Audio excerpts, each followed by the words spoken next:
Let's make sure everything is working right. I checked my mic, so it should be. Oh, look at that. Upcoming. There we go. Everything's going good. What up, everybody? This is John from Incendium RPGs, and today, in lieu of our normal video drop, we're going to be doing a live stream filling out the Druid and Paladin survey for the newest 1D&D Unearthed Arcana. Ian is very hard at work editing a new video about puzzle design for all of you guys. I think it's very involved, so you can look forward to that next week. But I thought that for today, and I've actually been really looking forward to this, it'd be fun to go through the 1D&D survey together to give our feedback on Druid and Paladin. I even printed out the whole 30-page packet to make sure that my feedback is going to be as accurate as possible. So just to kind of update where we at Incendium RPGs are at with the whole, are we playing D&D? What's our support of it post OGL debacle? So initially during the OGL thing, I was very largely questioning if D&D was something I could support. Mostly because they were doing some really bad moves. And the entire time, I got the sense that the design team felt one way and corporate felt another way. And after speaking to friends of mine that are aware of the workings of corporate America and all that stuff, that theory became more and more plausible. The idea that, they had lawyers in their ears and executives that were out of touch trying to protect the D&D brand and their intellectual property, yada yada. And I'm not defending those decisions. I think they were awful. But I think the main shift was Kyle Brink saying that 1D&D was going to also be released into the Creative Commons, similarly to 5e. And because of that, as someone interested in creating their own system in the future, I want to have as many quality tools available as possible. So with 1D&D already, even before the OGL thing, there were some interesting design things that were kind of being thrown around. Honestly, one of the ones that has still kept me really interested, and this is way back, was dwarves getting tremor sense. I thought that was a really interesting thing, and I wanted to see more stuff like that. So the reason I think that, especially for the community to be involved in the 1D&D playtest, is even if you don't have any plans on buying the new edition of D&D, and you're not going to give Wizards of the Coast another cent, totally respect that. I still think that it's valuable to give them design feedback and kind of follow the design of 1D&D, because if it's released into the Creative Commons, you can use those tools for your design without having to give Wizards of the Coast another cent or anything like that. So that's my little spiel to get started with. But yeah, let's hop right into this. So this is the usual survey thing. So thank you for taking time to complete this feedback survey on 5th edition. Oh, excuse me. That's interesting. I thought that this wasn't a new edition, or I don't know. Note that questions with a red asterisk are mandatory. You do not have to playtest a given class, feat, spell, or rule to rate it. And Jeremy Crawford has been very open in his various interviews with Todd Kenrick that they look at both feedback from people who kind of get a sense of what it's like without playtesting it, and people who do playtest it. Out of all of the Unearthed Arcana, I think that the ones that I personally have playtested most sufficiently are the Character Origins UA, the very first one, and this one. I did playtest Expert Classes and the Cleric UA. The issue, I think... No, I don't think I actually playtested the Cleric UA. But the issue I found when you're playtesting it like just a one-shot is that you might tell a story by the end, but you don't get a good sense of what the mechanics are like. So the difference when we went to play test Druid and Paladin is that we just did combat encounters, and it was this very open, not role playing at all kind of game where there were specific things we were testing, and I got a really good sense of 1D&D's entire design based off of that play test. So yes, we will agree to the privacy policy. Cookie me up. So how would you like to rate it? Yes. What was the first edition? Fourth edition. Yeah. All right. So which sections are you interested in providing feedback for? All of them.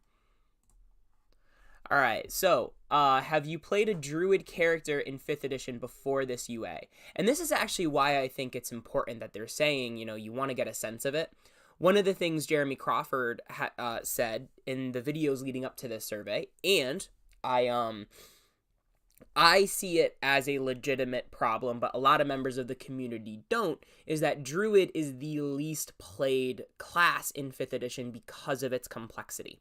And I think there's something to be said about having a complex and simple option, and for players interested in either playstyle. And honestly, I wouldn't be surprised if the most complex option is the least played, because it's the one that requires the most work in order to have a satisfactory experience. And I do think that there is a level of complexity that is unnecessary, and Druid's wild shape was definitely on that side of the spectrum. It was very complicated, but I believe unnecessarily so. Have you play tested the Druid class? I'm going to say yes. Because I DM'd for a lot of Druids. I saw all the different ways that they played. I built my own Druid. So yeah. How satisfied were you? I'm going dissatisfied. Not very dissatisfied, but it definitely... My favorite Druid that I have played was just a forest land Druid. Very vanilla, but I really couldn't build the same character with this new Druid chassis, and that was really disappointing. So I do want to get away from... I would love for D&D to kind of get away from having too specific of an archetype system, and more just some broader generic fantasy categories, and then being able to hone in specific flavor through things like subclasses or like variant options or whatever. So, how satisfied were you with the elements of the Druid as presented in the article? So this is where I'm going to go to the Druid. All right. Creating a Druid. So this is where I'm gonna take my time with this. Oh, I was actually very satisfied. One of the changes I noticed that they made is that Druids only have a light armor and also shield proficiency. They're no longer proficient in medium armor. And also, they took away the metal restriction. I thought that was... excuse me. I thought that was fine for flavor, and it was designed for kind of world building. But Druid was the only class that had this very strange, or out of place, I guess, restriction of they can't wear metal armor. And while I understand the thematics behind that, I think that it would have served better as a sidebar explaining Druids philosophically in D&D's Legacy do not wear metal armor or whatever. So if you would like to stick with that, have the Druid player wear wood. It doesn't affect their game stats or whatever unless you would like it to. But I don't like how it was like part of the mechanics. Anyway, multi-classing the Druid. So, obviously you need a 13 in Wisdom. You gain armor training on light armor and shields. And then spell slots. So yeah, we're pretty satisfied with multi-classing.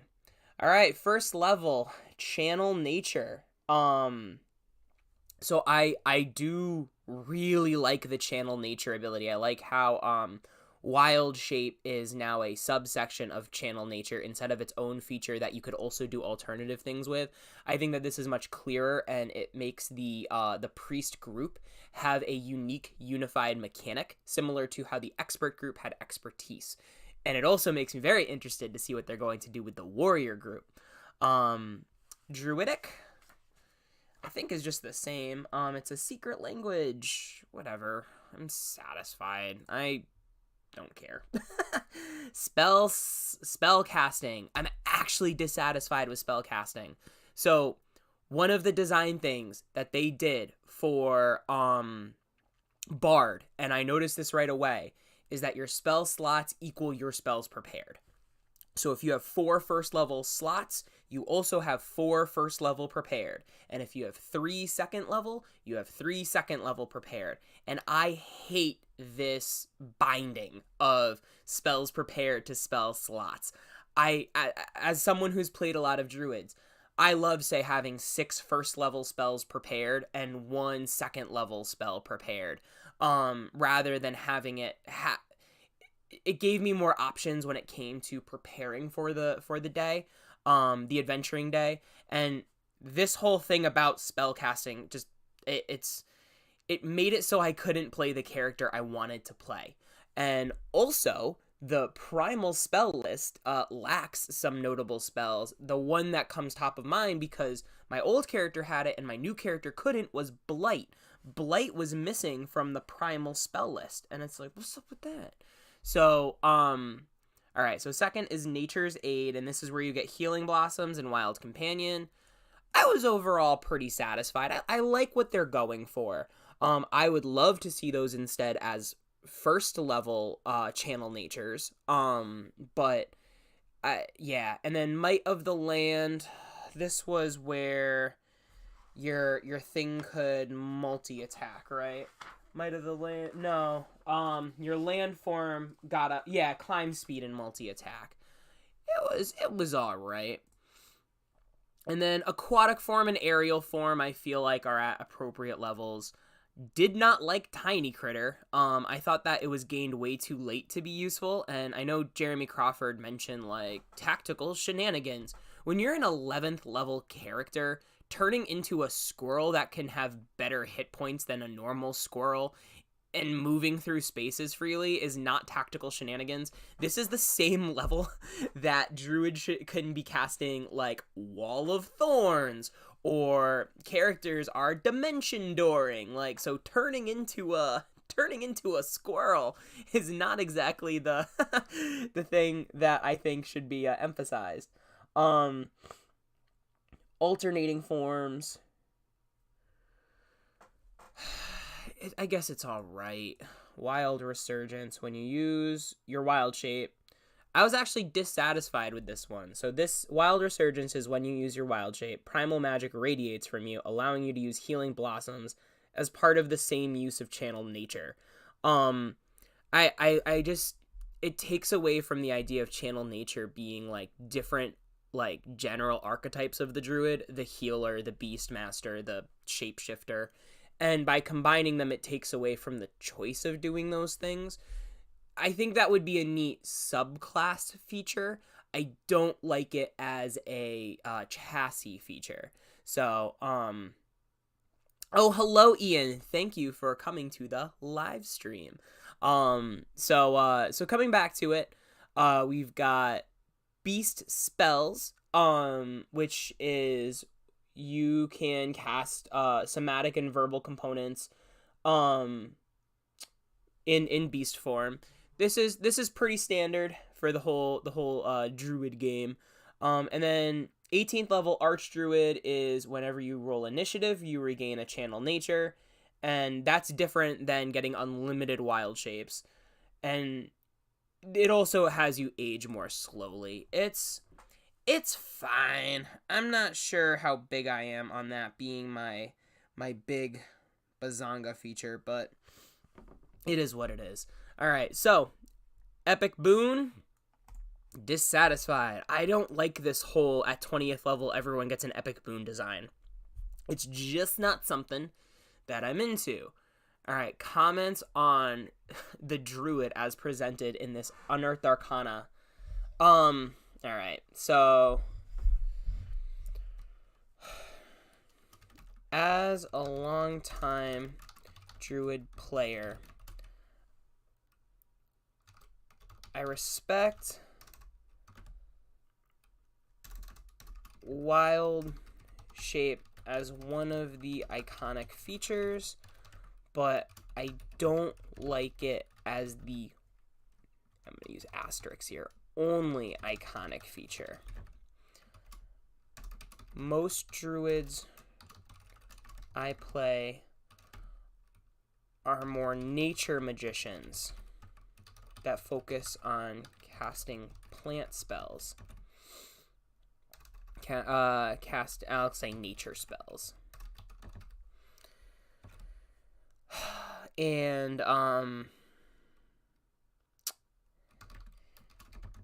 like to see more support for non-shape-shifting archetypes in the base class. Channel Nature is a genius feature for providing a few different options, and I'd love to see more support for Healing Blossoms and what's the other one? What was that called? Wild Companion? Yeah. And Wild Companion in the future. As for wild shapes, I'm a big fan of templates, although these ones are a little too vanilla for me to use them. I love the idea of having a curated list of beast stat blocks that druids can shift into, such as for spiders, snakes, wolves, etc.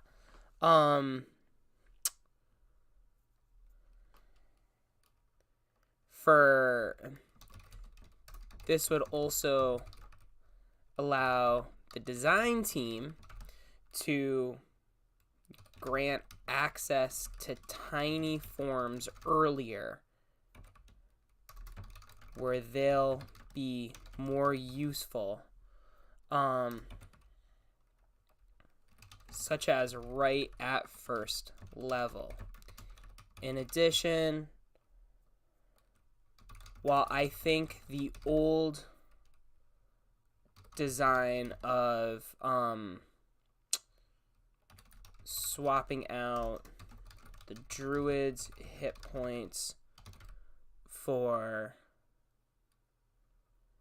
the animal's hit points needs adjustment, I think having the tiny form have only a few hit points is preferable design for me. All right. By the way, if you're filling out the survey, one little trick I found is you can see down here that says words used 191 out of 200. If you want, you can stick with that. I also found, so for example, if I go here, and this worked last time, but if you start adding dashes in between, it counts that as like one word. So that it's a way to get around the system if you have more things to say, but the little box won't let you. You can put little dashes in between words to start to trick the system into thinking you're typing less than you actually are. So just a little thing for you there.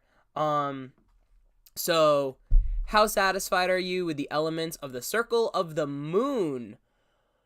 Now, one of the reasons they ask for this overall versus like the individual features is there were definitely some like Rogue was a good example Jeremy Crawford talked about, where most of the individual features were rated very highly, but overall there was dissatisfaction with the class, and it's because of how much people didn't like sneak attack. So it's important that the overall is kind of like your overall impressions, you know, do the features fit the flavor? But if there are interesting ideas in the individual features, perhaps those can be used for a different subclass.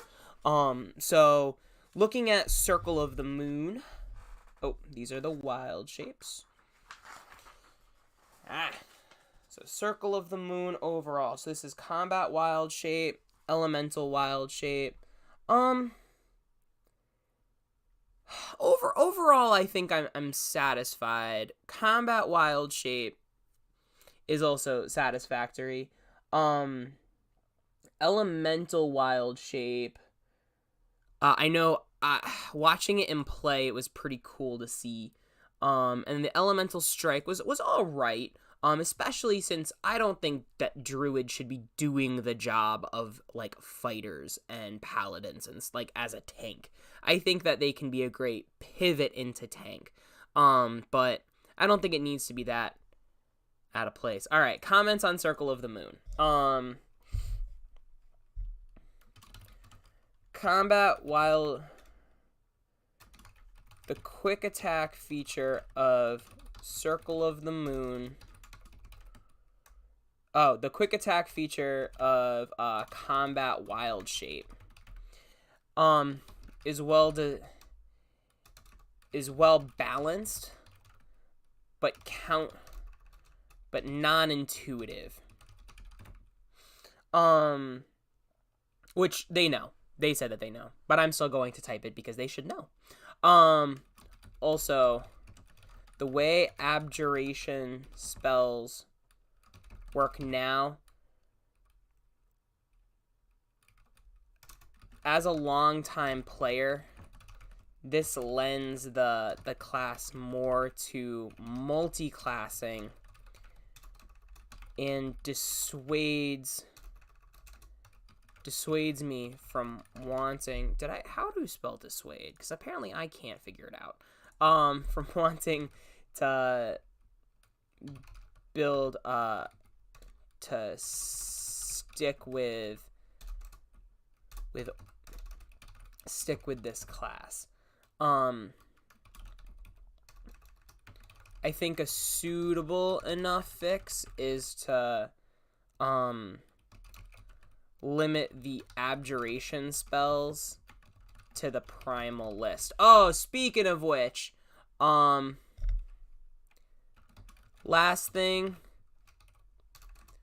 put Blight back on the primal list.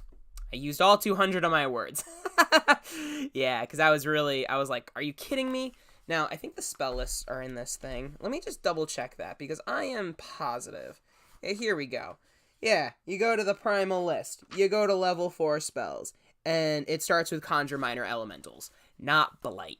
To the primal list. And maybe add or buff some of the abjuration options. I know one specific example Jeremy Crawford called out was, hey, with Combat Wild Shape, you can pick up shield using Magic Initiate. Fair. Also, why is your best option for this feature something you would have to pick up through your background and not through the base class? So, I don't know. That's, 1,000 Forms.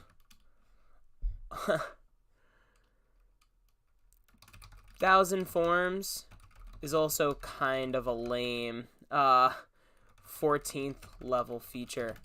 I didn't like it on original Moon Druid, and I don't like it now. Being kind of brutal with this. All right, now Paladin is something that I playtested very directly. I actually played a multi-class Bard Paladin, and I played a single classed Paladin, And to my pleasant surprise, the single-classed Paladin was actually more fun to play.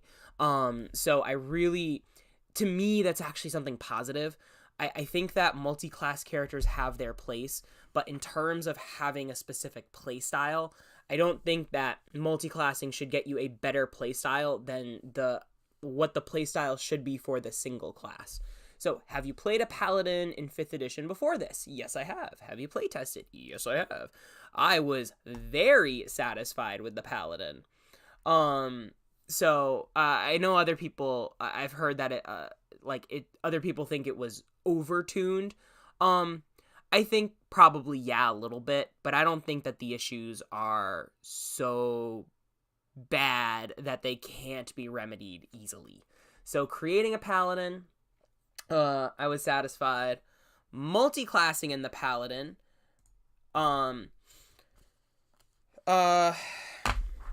here, actually, comments on the Paladin. I didn't have room in the Druid's comment box, but I'm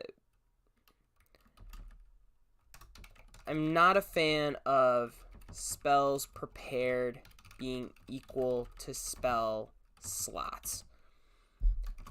I like the option of those being unlinked. For example,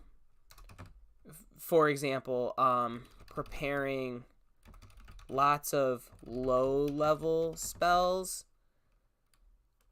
even if I have a lot of higher-level spell slots.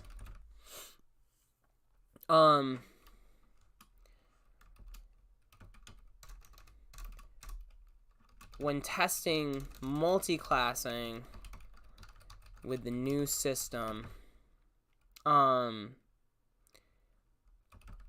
it took me a while to select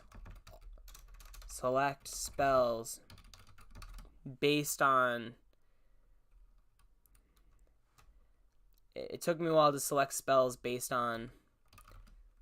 the new system, and I ended up not using my multi-classed spells. And that's true. Like, when I multi-classed, I was like, oh, so because you prepare spells based on how many spell slots you have, where that is in that class. So my Paladin was 7 levels of Paladin, 3 levels of Bard. Like, the way I read it, because it says, you prepare spells for each of your classes individually, referring to the spell slots of an individual class to determine the number and levels of the spells you prepare for it. To me, what that reads as is, if as a Bard, like a level 3 Bard, I would have 4 first-level spell slots, I have to prepare 4 first-level spells. So my Paladin that I created with this new system had like 8 first-level spells, 4 from Paladin, 4 from Bard. And I didn't use any of the Bard spells. There were just way too many of low level. Like, it didn't make any sense. And I guess that would be sort of the same thing, because I wouldn't be able to prepare above 2nd level spells of Bard. But it would have been nice to prepare, say, those 4 spells as 2nd level Bard spells. Maybe I would have gotten more use out of them. I don't know.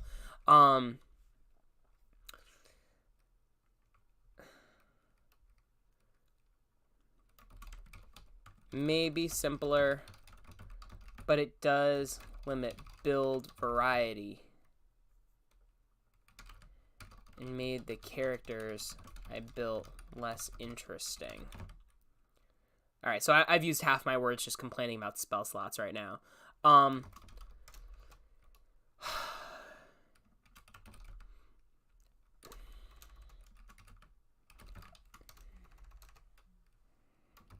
In all my playtests with this Paladin, I also almost never ran...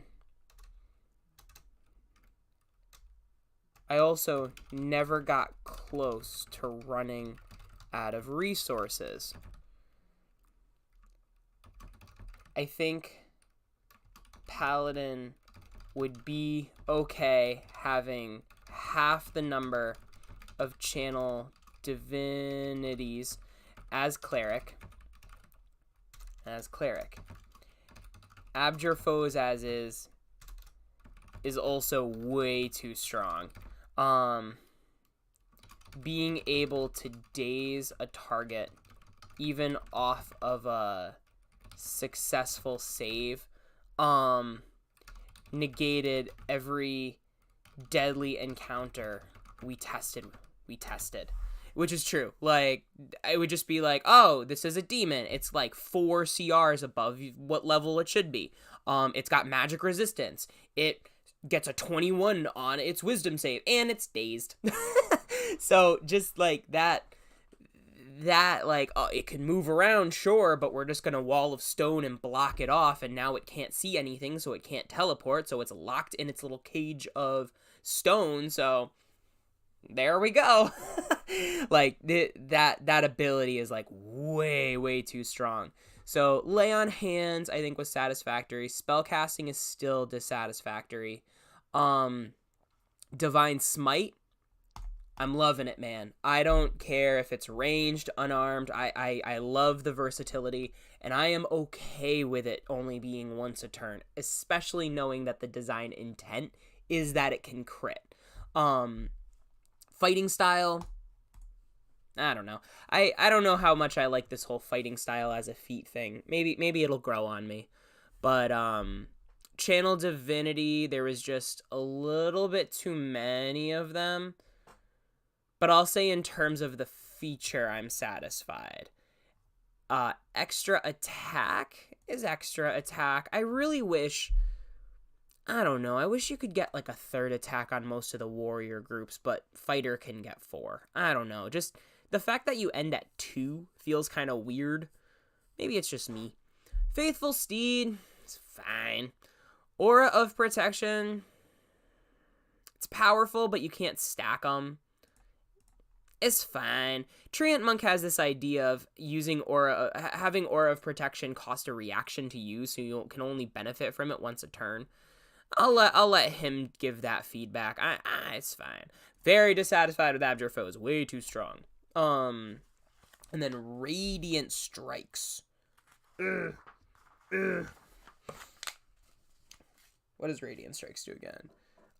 When you hit a target with an attack roll, the target takes an extra 1d8 radiant damage. Sure. Why not? Oh, and that's every time. So if you hit twice, that's 2d8 radiant damage. All right. Aura of Courage is... Where is it? Oh, here we go. Immune to frightened while in your aura. Yeah, that's fine. It's fine. Restoring Touch. It's fine. Aura of Expansion. That's pretty good. It's usual. And then Divine Conduit. When you roll initiative, you regain 1 use of Channel Divinity. Again, I wish there was something cooler for that, and I really don't like this Epic Boon thing. But I don't know. Alright, so now we're looking at Oath of Devotion. Overall, I was pretty satisfied with Oath of Devotion. I thought it was neat. So the Oath spells are pretty standard. I really don't like Guardian of Faith, but I'm not going to let that ruin how much I like the other Oath spells. Sacred Weapon. I do think the attack roll bonus of Sacred Weapon is a bit too much. Charisma modifier is a lot, and with the current monster design, it makes the paladin, yeah, because it's a simpler martial weapon. So let's say you put that on a bow, and then you give it the archery fighting style. You know, if you've got a +2 charisma, you're adding a +4 to your, on top of like dexterity and proficiency bonus. a little too often. So yeah. Smite of Protection actually got a huge, like, woo from my table. I love this idea, I love the idea, of each paladin subclass, adding a function to divine, adding a unique function. Smite of Protection was lauded at my table. And then Aura of Devotion. Let's flip on over. So you and your allies are immune to Charm. Sure. Yeah. And then Holy Nimbus is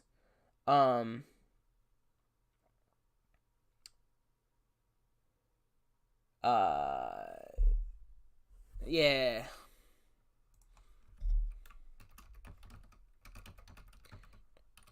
Holy Nimbus feels a little weak given that it's equivalent to I didn't spell equivalent right. Equivalent to a 4th level spell.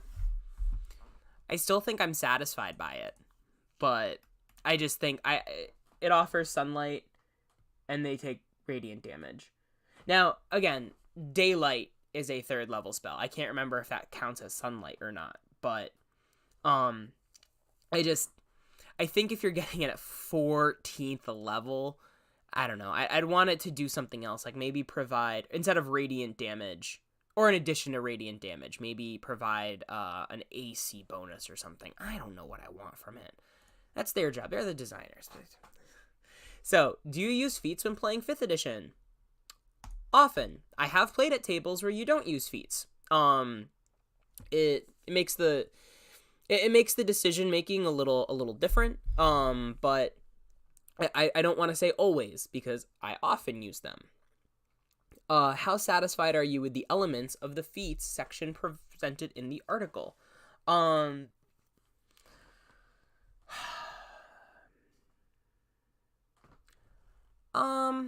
I think it's all right. Which of these would you like to... Oh, which of these feats have you play tested? I have not play tested any of them. And I will be honest with that. So, ability score improvement is not in the article. Although maybe it's because it's referenced in the class table. But... yeah, alright. Boon of Fate. So this is increase your intelligence, wisdom, or charisma by 1 to a maximum of 30. And I think what's interesting is, I think this is the first one where they have this little box here that says bonus feats at 20th level. So a DM can use bonus feats as a form of advancement after characters reach 20th level to provide greater power to characters who have no more levels to gain. So because of that, like, I could see, you know, you get the Epic Boon of Fate, increase your intelligence, wisdom, or charisma by 1 to a maximum of 30. Now, a DM can just give out more ability score improvements until characters reach 30. I don't know how long I would like to play like that. I mean, there's been a lot of games I played satisfactorily that end around 10th or 11th level. And I know that's like when the game breaks down. I've also played at 20th. But what I'm saying is in terms of, not in terms of when the game breaks down mechanically, but in terms of it feels like the narrative is coming to a natural close. I feel like a lot of times it does happen around 10th or 11th level. So I think it's a neat idea if you want to kind of go bonkers or real otherworldly with your game. But I don't know that I'd want to play like that, but it's nice to know that they're thinking about it for the system. So the Epic Boon of Fate is when another creature within 60 feet of you fails a d20 test, you can roll 2d4 and apply that total as a bonus or penalty to the roll. Can't use it more than once per turn. You have 8 benefits. That's pretty cool. Yeah, we're satisfied with it. Spell recall. Whenever you cast a spell with 1st through 4th level, roll a d4. If the number you roll equals the slot level, it isn't expended. That's all right. Let's actually do it like this. Let's go. We're very satisfied with Fate. We're pretty satisfied with Recall. And then you have True Sight out to a range of 60 feet. Sure. I think there are cooler things we can do, but why not?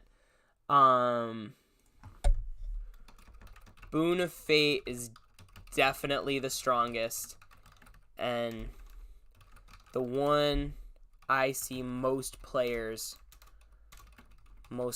taking. This one is interesting, but unfortunately, compared to Fate, I don't see this one being chosen often. And then I can see players choosing this one at least more than Spell Recall, but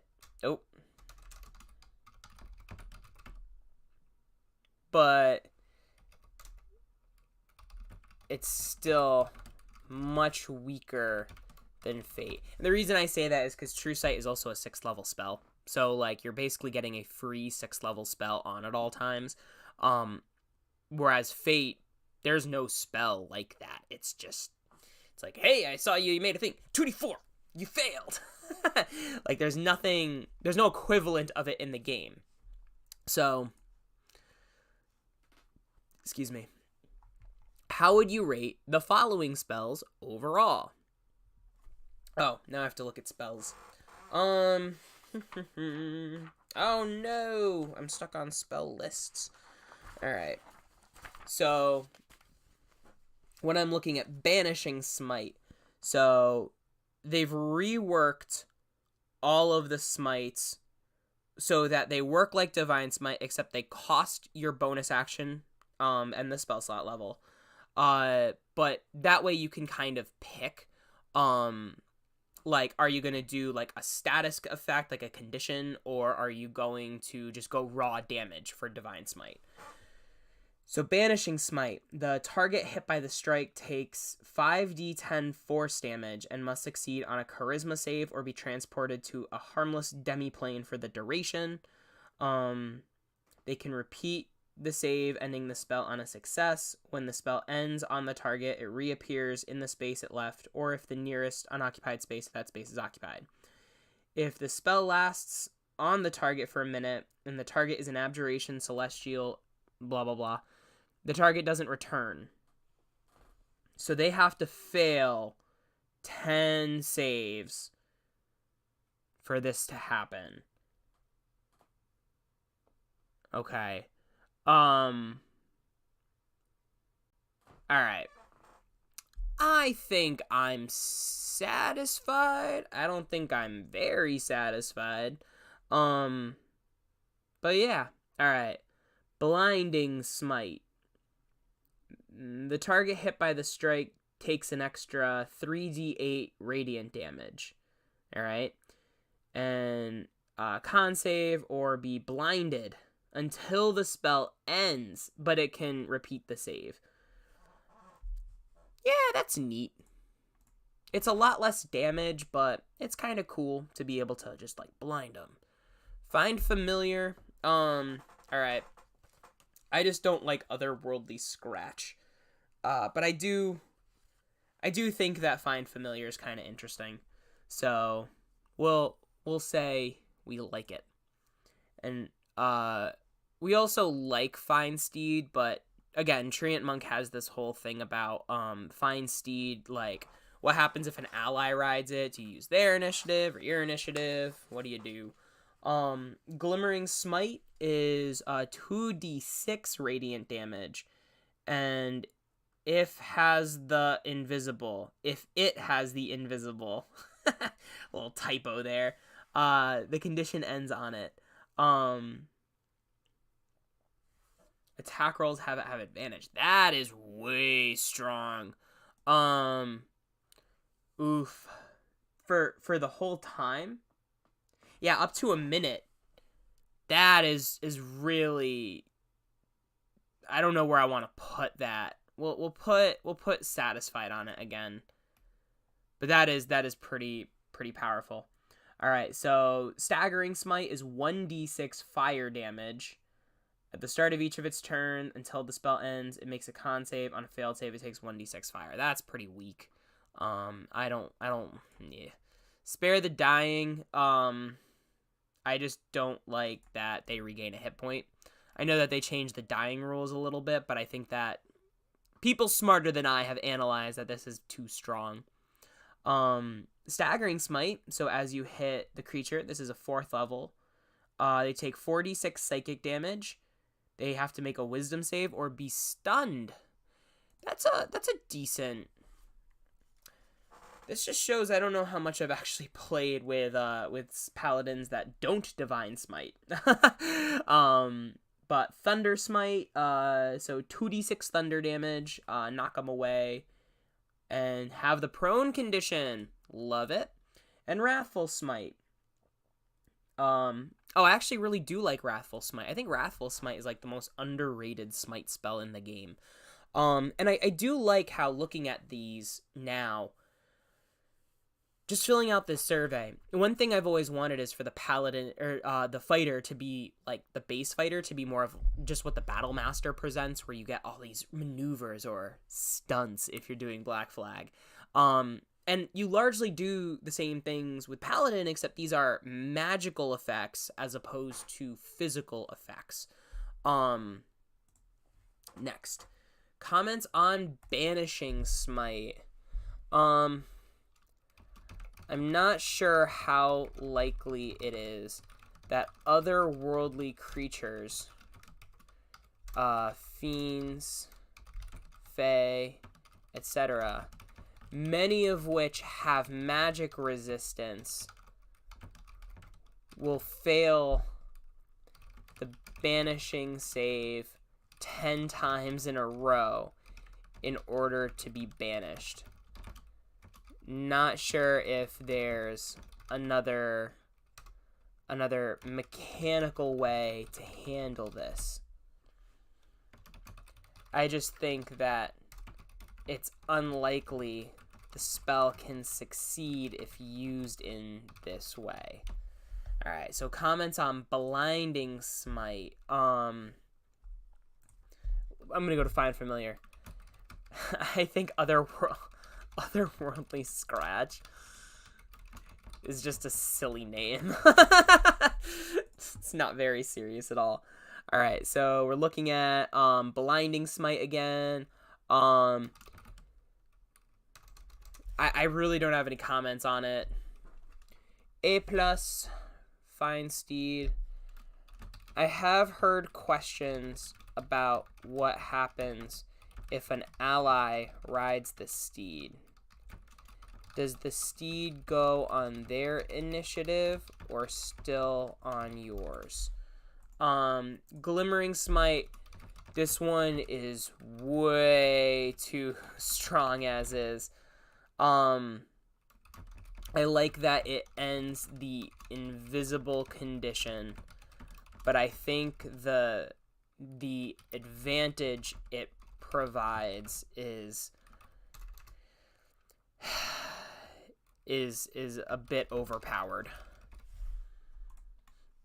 Maybe if it, if it was advantage on one, maybe I'll put that in. Maybe the next attack.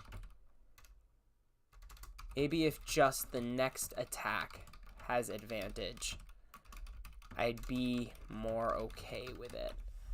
Comments on Searing Smite. This one is just too weak. I might be kinder. Kinder starts with a K. If the damage was 2d6 instead.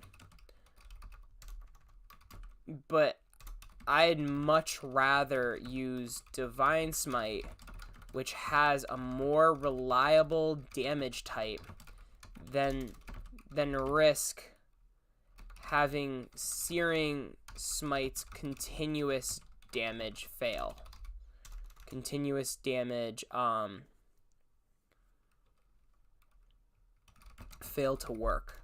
Let's put it that way. Comments on Spare the Dying. I think the restoration of a hit point for a cantrip, especially combined with Find Familiar's reaction, is prone to prone to mechanical abuse. Let me put it that way. Comments on Staggering Smite. A+. I really like the rest of these. These ones get those ones are ones I really like. Oh, here. You'll see this grade for a lot of the spells. Smite spells I like. My only concern is that clerics also have access to these, and I question if I'd play a paladin knowing that I can get away with a similar superior build using a cleric. Because, yeah, if you're thinking about it, like, if Divine Smite can only be used once a turn, the second attack may not be as... Whoa. So if you can build a cleric that is a full 20th level caster, and you can build into them because of the way cleric subclasses work, heavy armor and martial weapon proficiency, and they have access to all of the smite spells, I almost feel like, and they're wisdom based instead of charisma based, which is a stronger defensive stat, I just wonder if that would just be a stronger character. I'd have to play test it, but I have the feeling that when you have access to, 7th, 8th, 9th level spells on top of being competent in martial combat, I don't know. I have a feeling there's a problem there. All right, so now we're moving on to conditions. The dying condition is new. So as a condition, I don't know. I gotta be honest. You should be knocked out. Short rest. You immediately start a short rest. Oh, wait. No, short rest is completely different. Knocking a creature out. Wait. Knocking. Is that like a... Oh, goodness. Knocked out is part of dying. Hold on. Knocking a creature out. Sometimes an attacker will want to knock out a foe. When an attacker would reduce a creature to 0 hit points. Alright, it's alright. Short rest got changed. So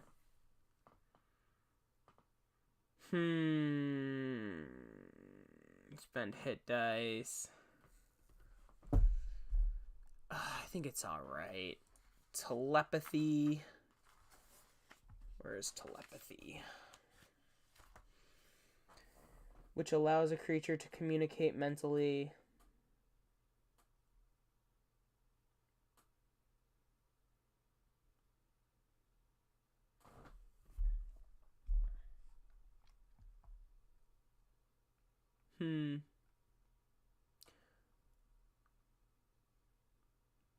Yeah, I think I'm satisfied with the telepathy thing.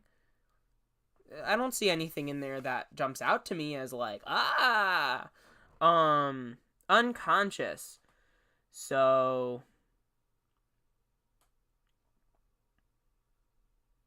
any attack roll that hits you is a critical hit if the attacker was within 5 feet, which includes melee, ranged attacks. So even if they have disadvantage on the ranged attack, attack rolls against you have advantage. You are unaware of your surroundings. I think I'm satisfied with that. All right, now a revised section. Oh my goodness. All right, now we have to go back.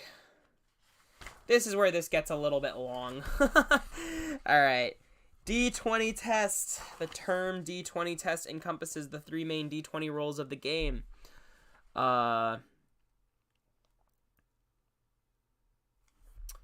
Sure. Difficult terrain. It costs 1 extra movement. Difficult terrain isn't cumulative. Either a space is difficult or it isn't. The space is difficult terrain for a creature if the space contains any of the following. Excuse me. Oh, sure. This seems fine. I don't have a problem with any of it. Oh, equipping weapons. Let's see what they did with that. Oh, I went too far. Where is it? What? No, it goes straight from dying to exhausted. Oh, equipping weapons isn't under attack action.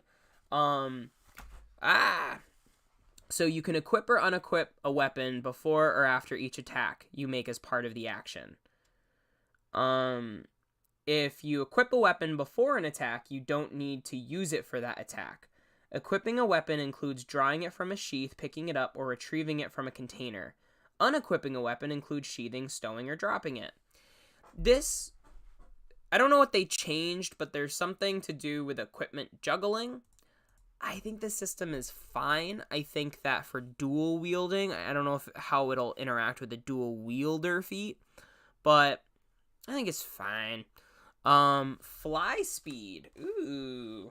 Alright, fly speed can be used to travel through the air. While you have a fly speed, you can stay aloft until you land, fall, or die. While flying, you fall if you lack the hover trait and have the incapacitated or prone condition, or your fly speed is reduced to 0. It says while you have a fly speed, though. While flying, that seems a little bit unclear, because it says while flying, if you lack the hover trait, you fall. And it's like, not every fly speed creature has the hover trait. I don't know. I think it just needs to be I don't know. I think it needs to be clear. Movable. Grappled. Alright, so this is the grappled condition. Your speed is 0. You have disadvantage on attack rolls against any target other than the grappler. The grappler can drag or carry when it moves, but every foot of movement costs an extra foot, unless you're tiny or 2 or more sizes smaller than the grappler. I don't like how tiny creatures can easily move other tiny creatures. Escape. When grappled, you can use your action to make an athletics or acrobatics check against the grappler's escape DC. Ending the condition. Oh, they moved it back so it requires an action to escape. Oh, that's neat. I do want to comment on the movable thing. All right, so help as an action. When you help, you can do one of the following: assist ability check. So choose one of your skill or tool proficiencies and an ally who can perceive you.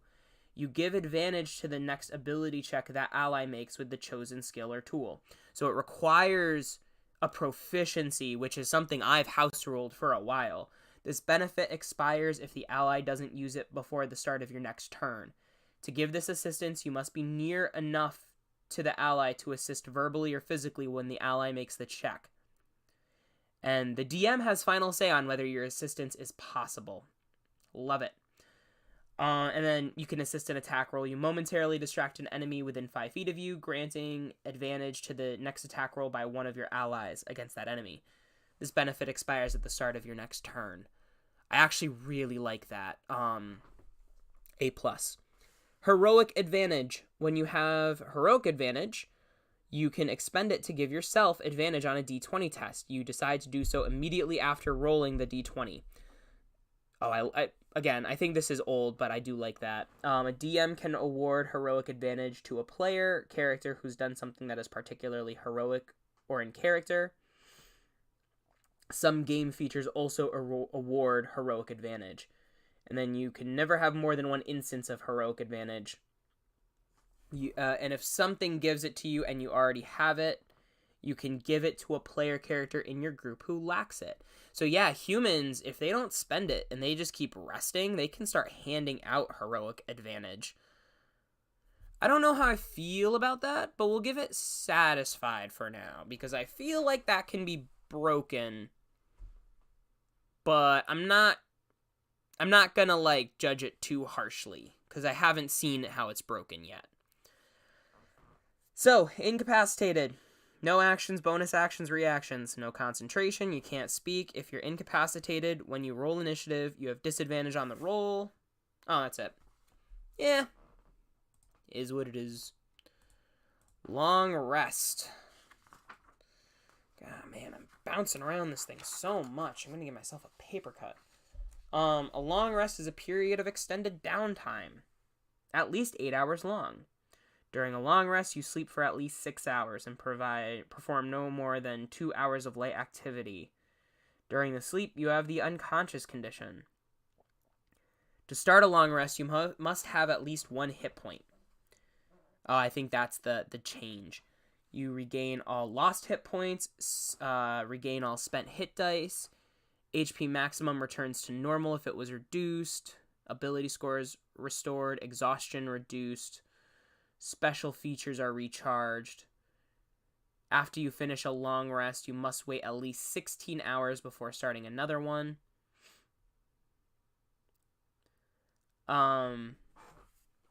Yeah, we'll be satisfied with it. I really want long rests to kind of be longer. I don't know. But anyway. Wait a minute. If you wait at least 16 hours before starting another one and it gets interrupted, that means you can't long rest in a dungeon. Alright. I guess they won me over. I'm very satisfied. Move. When you move, you can go a distance equal to your speed. You can break up your move using some of its movement before and after any action you take on the same turn. For example, if you have a speed of 30, you could go 10 feet, then take an action, and go another 20 feet. You can pass through the space of an ally, a creature that has the incapacitated condition, a tiny creature, or a small creature that is 2 sizes larger or smaller than you. Another creature's space is difficult terrain unless that creature is tiny or your ally. Changes to your speeds.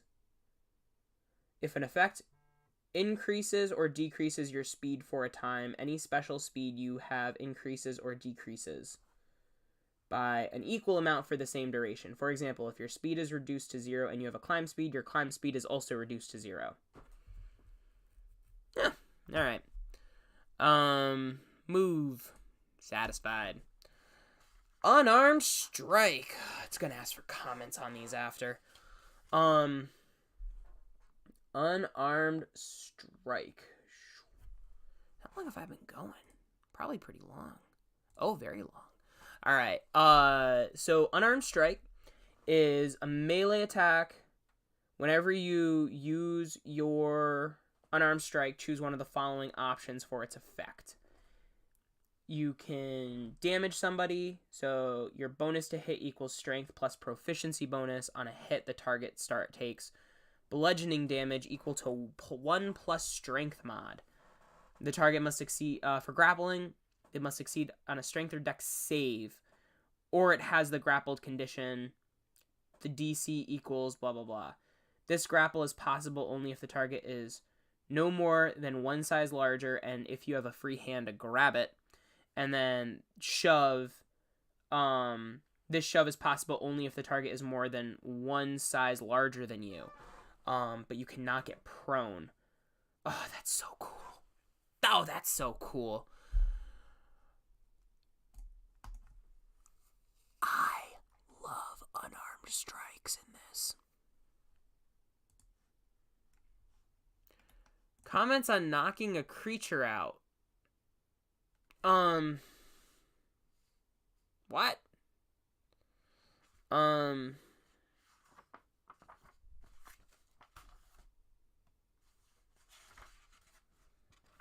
I go back...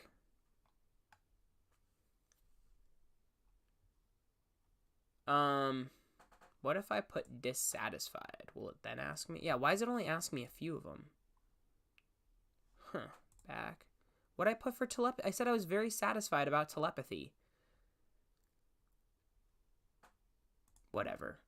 Comments on dying condition.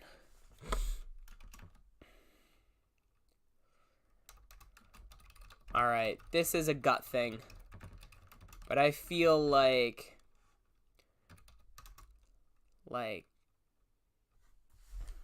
what is dying again? Oh my gosh, I have to go over so many times. You have 0 hit points.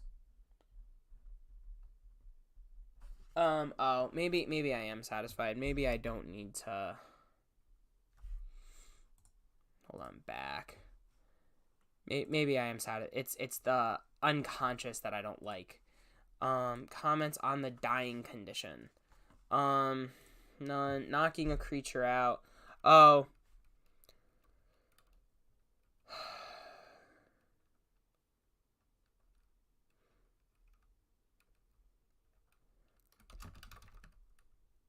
I want there to be clear guidance for dungeon masters that if a player character is choosing to knock out an enemy combatant, that dungeon masters shouldn't always default to finding ways for that knocked out combatant to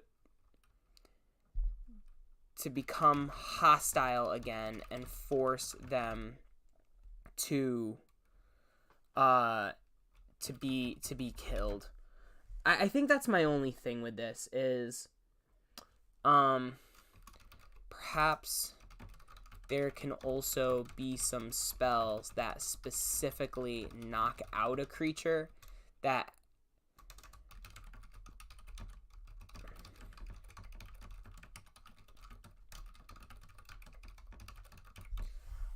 and I don't... Oh, unconscious.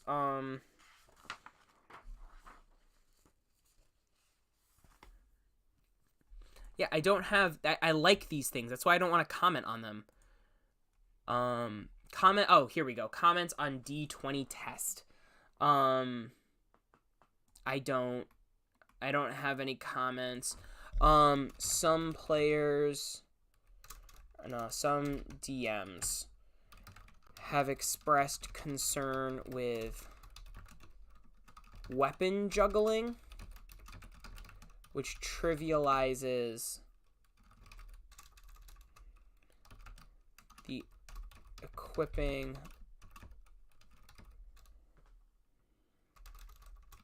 and that this process is trivial. Not sure I agree, but it is something I figured I'd bring to your attention. Comments on... Oh, fly speed. Fly speed is... Some of the wording is a little unclear. Specifically, I'm going to quote them. Specifically... Or, oh, if you lack the... Oh, never mind. I actually like fly speed. Hold on, I misread it. It said, while flying, you fall if you lack the hover trait, have the incapacitated or prone condition, or your fly speed is reduced to 0. So, yeah, you don't need the hover condition just to fly. Let me bring it back. Where's fly speed? We're very satisfied with fly speed. Maybe. Grappled. Grapple. Alright. So... Yeah,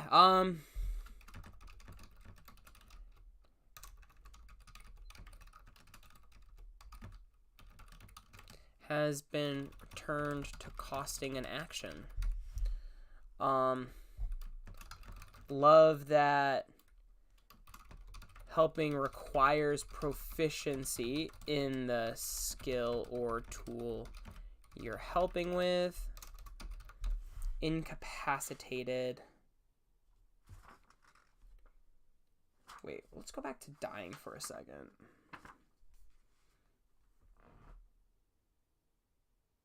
No. Where's the one where they get knocked down to 1 hit point? Is that under incapacitated? Incapacitated. Invisible. Influence. Incapacitated. No, that's not incapacitated either. Comments on unarmed strike. Oh.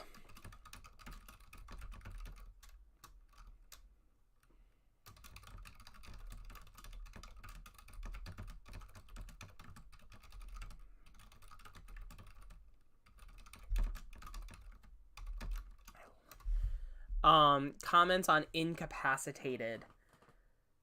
Nah, I don't got any comments. How satisfied are you with the elements of revised heroic advantage? I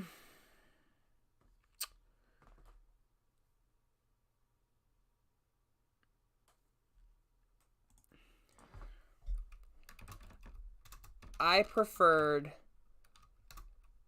heroic advantage being granted systematically rather than at the DM's discretion. At the DM's discretion, it often comes off as playing favorites among the players, whereas failing forward with a nat 1 reduced the sting of failing a roll. Only one at a time.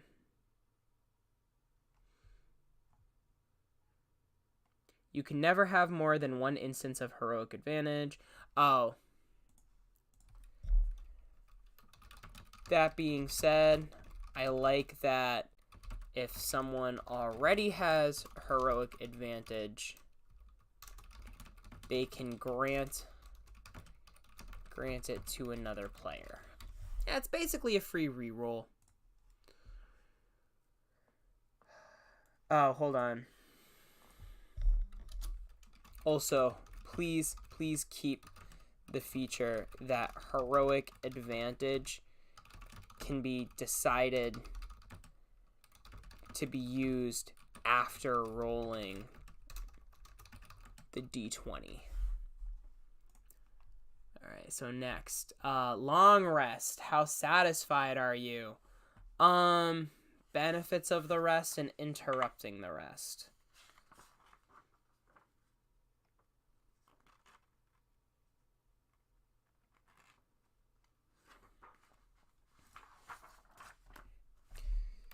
The only thing I'd like to see added, and perhaps this is better as a variant rule,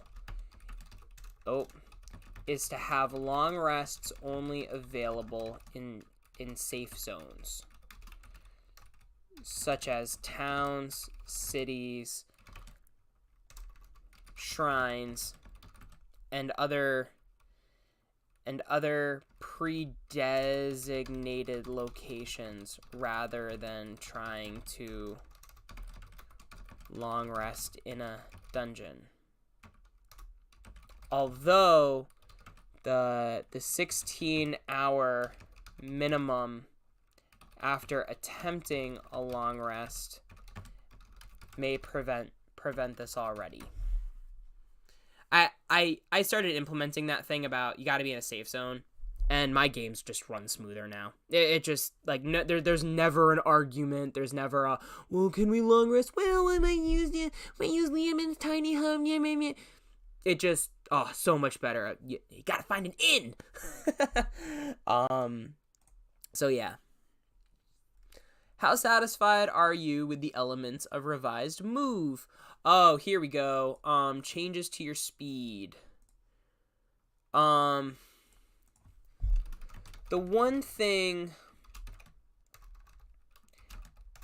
I see over and over again is that if a creature is tiny, another tiny creature has no problem moving around them or dragging them.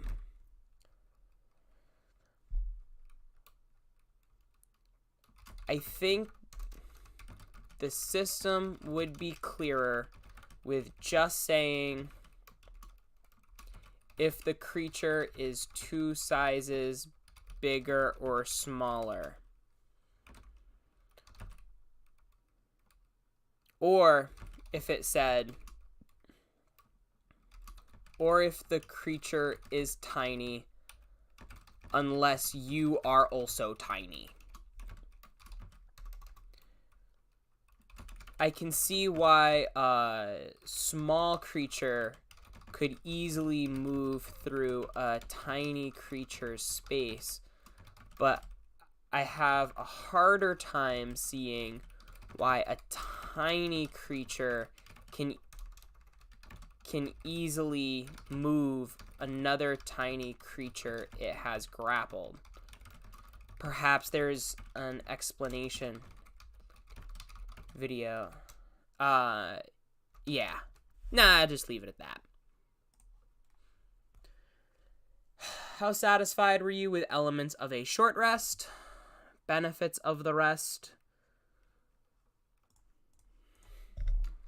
I like short rests. In my games, though, they almost never come up unless I house rule that they only take 5 or 10 minutes. Then short rest recharge features really shine. And it only improved the experience that I was able to deliver at the table. I just think short rests need to be buffed. Oh, any additional comments? Yes. With the playtest of this UA, my group was frustrated by having to navigate between multiple documents in order to create our characters. We liked that the rules glossary is cumulative and being updated, but having to start with the character origins UA and then find 4th level, we'll use the number 4th level feats in the expert classes until finally getting to the class progression here was unnecessarily difficult. As these are being distributed digitally, oh, I spelled digitally wrong, we would be highly appreciative if the warrior classes, I'll just say the next UA, has cumulative material of what is in the playtest and what isn't. For example,